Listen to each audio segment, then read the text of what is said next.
सुंदर में रूही अग्नि और नहर के द्वारा कलश में डाले हुए जो कि निकलते हुए दादी से पकड़ी जाती है। जब दादी देखी कि यह तो रूही है तो दादी का गुस्सा सातवां आसमान पर पहुंच जाता है और दादी रूही के ऊपर चिल्लाने लगती है कि तुमको यहाँ पर आने का हिम्मत कैसे हुआ, तुमको तो नहर ने घर से निकाल दिया था। रूही कहती है कि दादी धीरे बोलिए ना, नहर की सुन लेंगे। दादी कहती है कि नहर का इतना ही चिंता था तो फिर तुम यहाँ पर क्यों आई।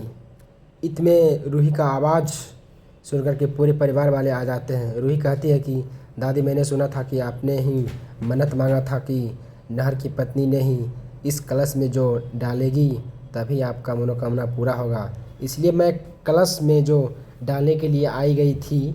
अग्नि मन ही मन सोचती है कि आखिरकार रूही को यह कैसे पता चला कि दादी ने ऐसा कुछ मन्नत मांगी थी।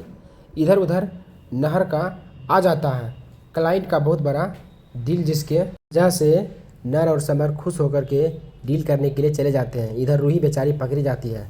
रूही कहती है कि दादी नहर की पत्नी तो आखिरकार मैं ही हूँ, इसलिए मैं यहाँ पर आ गई आपकी मनोकामना को पूरा करने के लिए, मन्नत को पूरा करने के लिए। सोनी आंटी कहती है कि रूही सही बोल रही है, कानूनी तौर पर रूही तो नहर का ही पत्नी है। दादी कहती है कि नहीं, अब रूही नहर का पत्नी नहीं रही। यह सुनकर के रतन अंकल और सोनी आंटी को जोर का झटका लगता है कि यह माम जी क्या बोल रही है। वहाँ पर खड़े अवनी भी और साथ में रोमी जीजू भी सुन कर के दंग रह जाते हैं।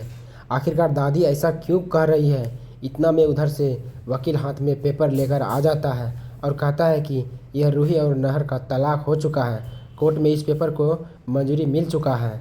रूही कहती है कि वह अग्नि ने मुझे ज़बरदस्ती कुछ बोल करके साइन करवा ली थी, इस तलाक को मैं नहीं मानता हूँ।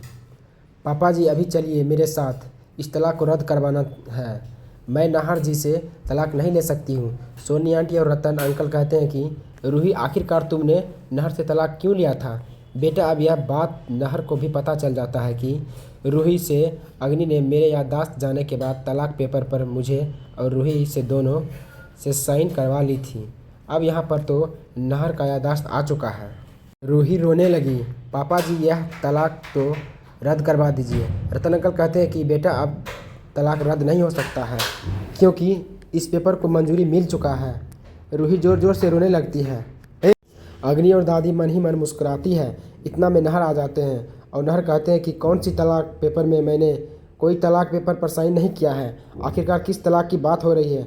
नहर कहते हैं कि कहीं मेरी और रूही की शादी की तो बात नहीं हो रही है। सब लोग आश्चर्य हो जाते हैं। नहर के मुंह से यह बात सुनकर के नहर का याददाश्त आ गया है। अब दादी और अग्नि मुश्किल में पड़ जाती है। नहर कहता है कि अभी तो आप लोग ने कह रहा था कि रूही से नहर का तलाक हो चुका है, क्या रूही मेरी पत्नी नहीं है। फिर नहर कहता है कि हाँ मुझे भी ऐसा लगा था। रूही कहती है कि नहर जी याद कीजिए, अब आपको याद करना होगा, मेरे जीवन का सवाल है, आपकी पत्नी का सवाल है। दादी कहती है कि रूही तू ज़बरदस्ती नहर को याददाश्त मत दिलाओ। सोनी आंटी भी कहती है कि हर हुई मांझ सही ही कह रही है। नहर कहते हैं कि हाँ मुझे याद आ गया है, रूही तो मेरी पहली पत्नी है और मैं तो कोई तलाक पेपर पर याददाश्त जाने का बाद भी सिग्नेचर नहीं किया है। अग्नि कहती है कि हाँ नहर तुमने क्या था। नहर कहता है कि क्या तुमने यह बोल करके मुझे सिग्नेचर करवाया था कि यह तलाक पेपर है। नहर कहता है कि अब मेरा याददाश्त आ चुका है, अब मैं नहर को मुसीबत में नहीं रहने दूंगा। रूही मेरी वजह से बहुत ज़्यादा तकलीफ़ झेल चुकी है। नहर कहते हैं कि चलो रूही चलते हैं कोर्ट और इस तलाक पेपर को हम दोनों मिल कर के रेड करवाएंगे और यह भी बताएंगे कि हमारा याददाश्त चल गया था, जिसकी वजह से मेरे घर में रह रही सरोगेसी मदर बनने वाली है जो मेरे बच्चे की, उसे औरत ने हमसे झूठ बोल करके इस पेपर पर याददाश्त जाने के बाद ये साइन करवा ली थी। अग्नि कहती है कि नहर रुक जाओ, अब देखना आगे काफ़ी ज़्यादा इंटरेस्टिंग होगा। क्या रूही और नहर का तलाक रद्द होती है। नहर और रूही का जोड़ी किन किन को पसंद आता है कमेंट करके ज़रूर बताइए। नहर और रूही को साथ में देख करके किन को अच्छा लगता है वह भी ज़रूर बताइएगा। धन्यवाद। नहर और रूही की जोड़ी पसंद करते हैं तो वीडियो को लाइक और चैनल को सब्सक्राइब कीजिए। Thank you.